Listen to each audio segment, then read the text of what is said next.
We've got our front end set together. There's no hood hinges on or anything like that. The hood is literally set in place. And we can line up our edges, get them the way they need to be. We can get our gaps set right.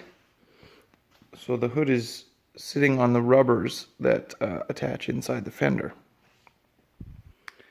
And so by sitting it there, we can get the front end square and get our front to back fitment correct. And then we'll see how close or far out we are from the doors. And I don't think we'll be far out at all.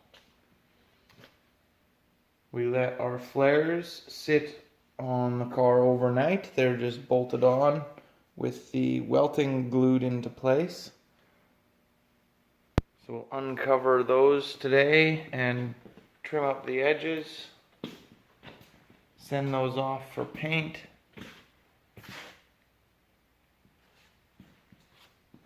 And hopefully we'll get our front end lined up. Maybe we'll be able to start tacking on the bumper and this sexy front end.